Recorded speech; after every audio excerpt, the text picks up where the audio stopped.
Hi friends, ఈరోజు మనం ఈ వీడియోలో అసలు ఆగస్టు 29నే ఎందుకు జాతీయ క్రీడా దినోత్సవంగా జరుపుకుంటున్నామో దాని పూర్తి హిస్టారికల్ బ్యాక్గ్రౌండ్ చూద్దాం. ఆగస్టు 29నే ఎందుకంటే మనందరికీ తెలుసు, ఈరోజు మేజర్ ధ్యాన్ చంద్ గారి బర్త్ యానివర్సరీ జయంతిని పురస్కరించుకొని జరుపుకుంటున్నాం. అసలు ఎంతోమంది క్రీడాకారులు ఉన్నారు. మరి ధ్యాన్ చంద్ గారి పుట్టినరోజునే ఎందుకు నిర్ణయించారు ఈ నేషనల్ స్పోర్ట్స్ డే చూద్దాం. దీనికోసం మనం ధ్యాన్ చంద్ గారి హిస్టరీలోకి వెళ్తే ఆయన అసలు పేరు ధ్యాన్ సింగ్. 1905 ఆగస్టు 29న ఉత్తరప్రదేశ్లోని అలహాబాద్, ఇప్పటి ప్రయాగరాజ్లో జన్మించారు. వీరి తండ్రి గారు బ్రిటిష్ ఆర్మీలో సైనికుడిగా ఉండేవారు. ధ్యాన్ సింగ్ గారు కూడా 1922లో 17 సంవత్సరాల వయసులో బ్రిటిష్ ఇండియన్ ఆర్మీలో చేరారు. ఆర్మీలో చేరిన తర్వాతే ఆయనలోని క్రీడ ప్రతిభ బయటపడింది. ఆర్మీలో ఆయనను సుబేదార్ మేజర్ బోలే తివారీ గారు ప్రోత్సహించి హాకీ ఆడమని చెప్పారు. దీంతో ధ్యాన్ సింగ్ గారు ఎక్కువగా హాకీ ప్రాక్టీస్ చేస్తూ ఉండేవాడు. ఆయన రాత్రిపూట ఎక్కువగా ప్రాక్టీస్ చేసేవాడు. దీంతో తోటి సైనికులు ఆయనను చంద్రుడు అని పిలిచేవారు. అప్పటి నుంచి ఆయనకి ధ్యాన్ చంద్ అనే పేరు వచ్చింది. ఫస్ట్ టైం 1926లో న్యూజిలాండ్ టూర్లో భారత్ తరపున ఆడి అద్భుత ప్రదర్శన చేసి అంతర్జాతీయ గుర్తింపు పొందారు.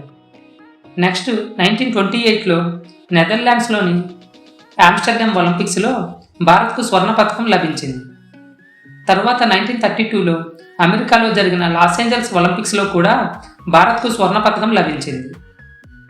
తర్వాత 1936లో జర్మనీలో జరిగిన బెర్లిన్ ఒలింపిక్స్లో కూడా భారత్కు స్వర్ణ పథకం లభించింది.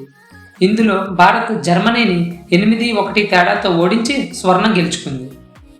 ఈ విజయాలకు ప్రధాన కారణం మేజర్ ధ్యాన్ చంద్ గారి ఆట తీరు. బెర్లిన్ ఒలింపిక్స్లో ఆయన ఆటను చూసి జర్మన్ అధినేత హిట్లర్ ఆశ్చర్యపోయి తన సైన్యంలో ఉన్నత స్థానాన్ని ఆఫర్ చేశాడు.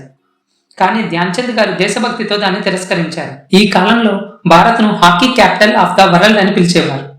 యూరప్, ఆసియా ఖండాల్లో, అమెరికాలో ధ్యాన్ చంద్ గారిని హాకీ విజర్డ్, హాకీ మాంత్రికుడు అని పిలిచేవారు. ఈ సమయంలో క్రికెట్ అంతగా పాపులర్ కాదు. హాకీ విజయాలు దేశవ్యాప్తంగా జాతీయ భావం పెంచాయి. క్రీడల ద్వారా స్వతంత్ర ఉద్యమానికి కూడా ఒక మానసిక బలం చేకూరింది. ఆయన తన కెరీర్లో 400 పైగా గోల్స్ చేశారు. 1947 స్వతంత్రం వచ్చిన తర్వాత కూడా ధ్యాన్ చంద్ గారు ఆర్మీలో సేవలు కొనసాగించారు.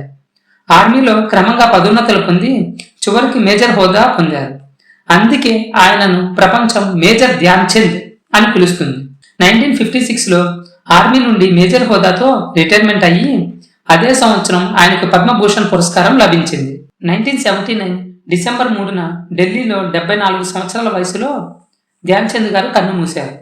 ఆయన కుమారుడు అశోక్ కుమార్ గారు కూడా తర్వాత కాలంలో భారత హాకీ జట్టులో ఆడారు. 2002లో భారత ప్రభుత్వం ఆయనకు భారతరత్న ఇవ్వాలి అనే చర్చ జరిగింది. కానీ దానికి అప్పుడు ఆమోదం రాలేదు. 2012లో భారత ప్రభుత్వం ఆగస్టు 29న ధ్యాన్ చంద్ గారి జయంతిని పురస్కరించుకొని జాతీయ క్రీడా దినోత్సవంగా ప్రకటించింది. 2012లోనే ఎందుకంటే 2012 జూలై ఆగస్టులో జరిగిన లండన్ ఒలింపిక్స్లో భారత్కు 6 మెడల్స్ వచ్చాయి. అప్పటికి 6 మెడల్సే హైయెస్ట్. భారత ప్రభుత్వం క్రీడలకు కొత్త ఊపు ఇవ్వాలని భావించింది.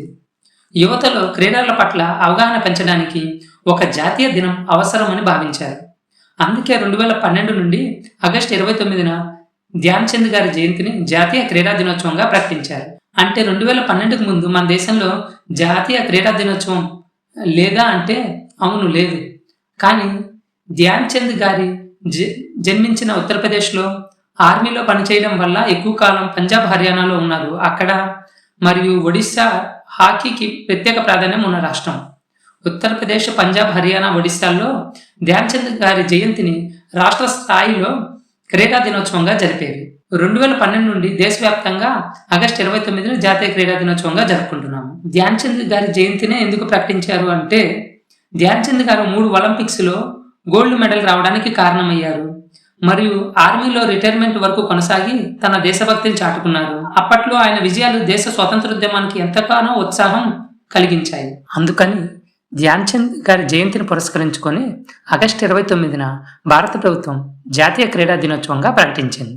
ఈరోజు ఆగస్టు 29న జరిగిన మరికొన్ని ముఖ్య సంఘటనలు చూద్దాం. 1947 ఆగస్టు 29న బిఆర్ అంబేద్కర్ గారి నాయకత్వంలో డ్రాఫ్టింగ్ కమిటీ అధికారికంగా ఏర్పడింది. 1949 ఆగస్టు 29న సోవియట్ యూనియన్ తొలి అణుబాంబు పరీక్ష నిర్వహించింది. దీని పేరు ఫస్ట్ లైట్నింగ్ లేదా జోయ్ 1 పేరుతో సోవియట్ యూనియన్ న్యూక్లియర్ బాంబ్ పరీక్షించింది. దీనివల్ల అమెరికా సోవియట్ యూనియన్ మధ్య కోల్డ్ వార్ మరింత ఉధృతమైంది. 2009 ఆగస్టు 29న ఐక్యరాజ్య సమితి UN international day against nuclear test అణు పరీక్షలకు వ్యతిరేక అంతర్జాతీయ దినోత్సవంగా ప్రకటించింది. 1958 ఆగస్టు 29న అమెరికన్ పాప్ సంగీత దిగ్గజం king of pop Michael Jackson జన్మించారు. 1991 ఆగస్టు 29న సోవియట్ యూనియన్ నుండి ఎస్టోనియా స్వతంత్రం పొందింది. లాస్ట్ బట్ నాట్ లీస్ట్, ఈరోజు ఆగస్టు 29 మన వ్యవహారిక భాషా పితామహుడు గిడుగు రామ్మూర్తి గారి జయంతిని పురస్కరించుకొని ప్రతి సంవత్సరం ఆగస్టు 29ని మనం తెలుగు భాషా దినోత్సవంగా జరుపుకుంటున్నాం. Thank you so much.